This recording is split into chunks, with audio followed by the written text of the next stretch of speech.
Hey guys, it's Presley. Welcome back or welcome to my channel. Today we're going to be talking about some advice I would give my younger self. Also want to be completely transparent. I'm not wearing makeup, but I am wearing mascara, so my lashes do not normally look like this. But yeah, okay. I don't think I needed more advice like growing up. I think I just needed to have like different conversations with people about like how I was feeling, and it like that weren't just centered around like grades and like what I wanted to do with like my future and like how to make everyone proud, but like actual conversations with people that would have changed the way that like I saw myself. So I just think this might be helpful. I'm gonna imagine that I'm sitting down with my younger self, and hopefully you can too. And if this is just something you need to hear, I hope you hear something really helpful. Okay, first thing I would tell my younger self is nobody is thinking about you as much as you think they are, okay? I was constantly worried about what people thought about me, constantly changing who I was look wise and like personality wise, like depending on who I was around. And it was really exhausting and just so draining, like living for other people's opinions. And I think the moment you try to stop controlling what everyone thinks about you is the moment you'll finally start becoming yourself, because you will never be yourself if you're trying to impress everyone, because at the end of the day you will never be able to impress everyone, and that's something I think I have struggled so hard to like let go of. But I really think it has benefited me to like realize that people are so consumed by themselves just as much as you are, and they're not judging like your every move and your every look, and if your concealer isn't blended all the way, or if the shirt you wore today is the same one you wore 3 weeks ago. Like, no one is thinking that. No one is judging you if you're going to like the gym for like the first time, or if you're eating a chocolate bar like on the subway. Like, no one, everyone is just thinking about themselves. So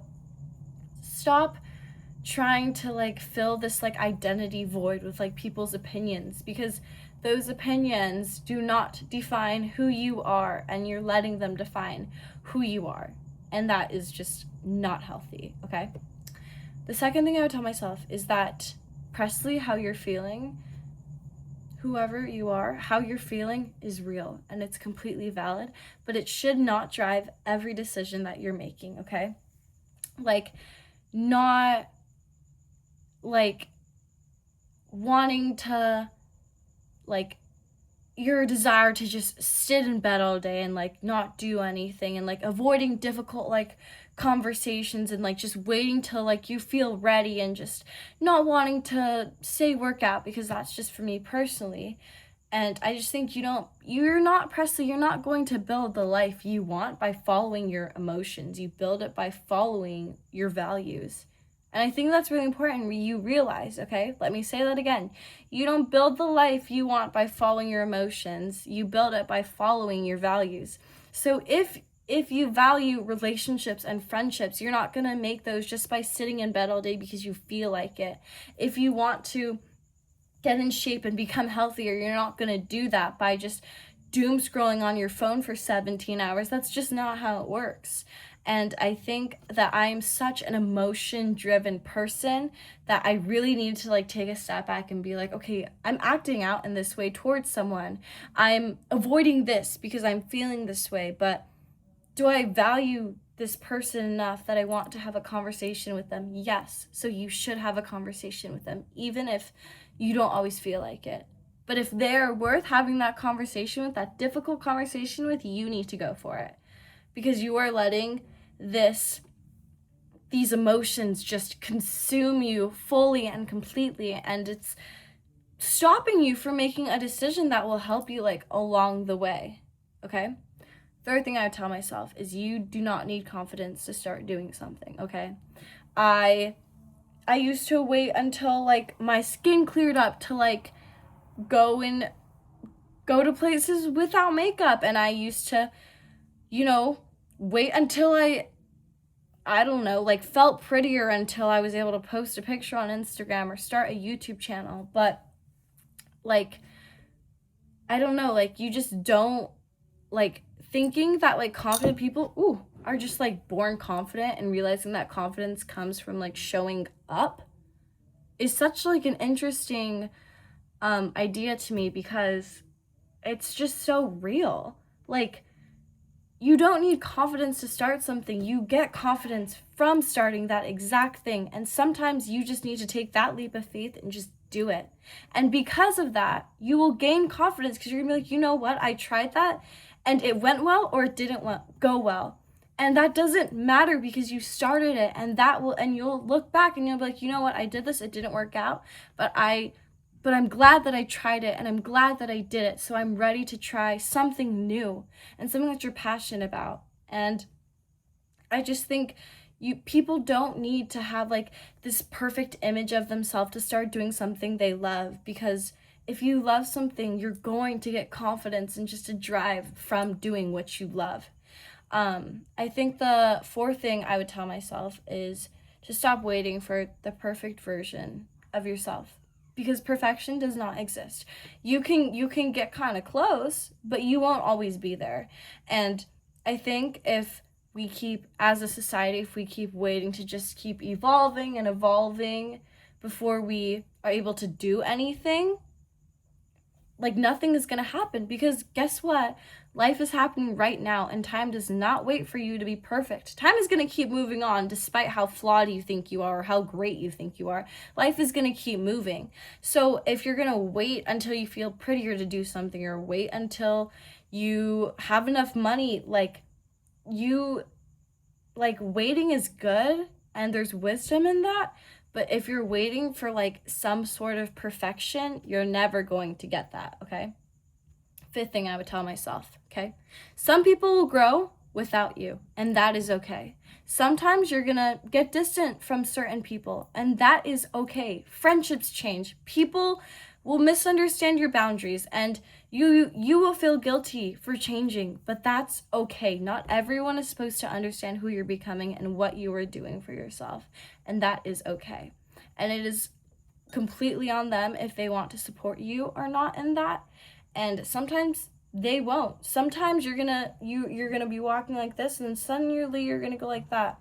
And sometimes you're gonna be like, I'm really sad. I'm really sad that I grew apart from you.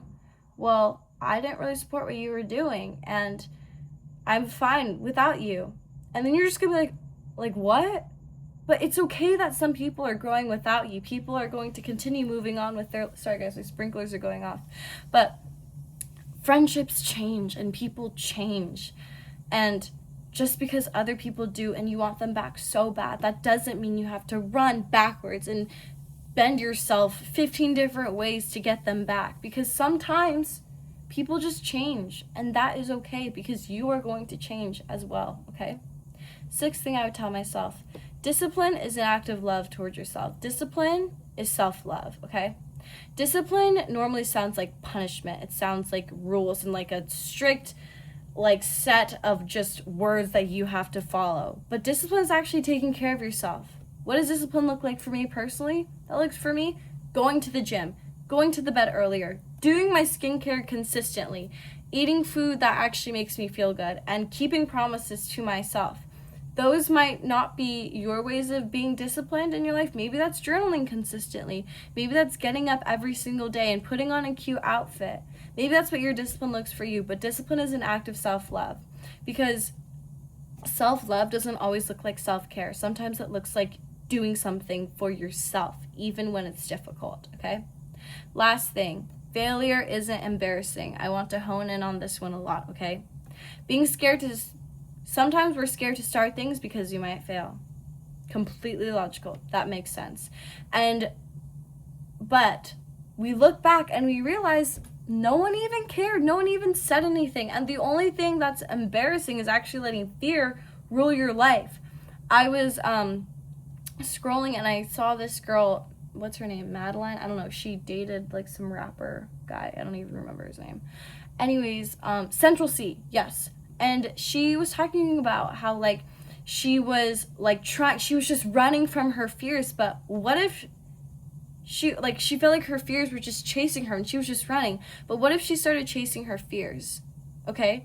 Failure isn't embarrassing. It's okay if you fail. It's okay if you mess up. What matters is that you get back up again and you try again and you face your fears, because failure is inevitable. It really just is. And I think that sucks that it's inevitable, but that's okay, because all things happen for a reason. You might not be able to see the reason yet, but I can promise you all things happen for a reason. And failure isn't embarrassing. At least you tried. There's probably a million other people who can't try, but you are. And that says something about who you are. So don't be afraid to fail, because who cares? It's your life. It's not embarrassing to fail. I started this YouTube channel, and it was just like a personal diary for me. And I was really scared about just like failing, and like no one would like my videos, and like everyone was telling me like how cringe it is. But like I don't care, because even though like I don't have a lot of subscribers and everything like that to me is not failure, because I have reached certain people. And I thought I was failing, but I'm looking back and I'm like, what everyone is saying, that like I like the things I would say like doesn't matter to anyone, like it would never like reach anyone, like it did. Failure isn't embarrassing. You just need to go for it. Anyways, I'm so sorry this was such a long video. I just had so much like, ugh, that's gross. I just had so much passion in what I'm saying, and I just really hope that, yeah, you would just take this all into consideration. I care about all of you guys so much, and I think you guys are all like so sweet and so genuine, and just thank you for like all like the support. So I hope this was helpful, and yeah, this was just advice I would have given my younger self, because I think she really would have benefited off of it, and I hope you do too. So okay, see you guys tomorrow. Bye.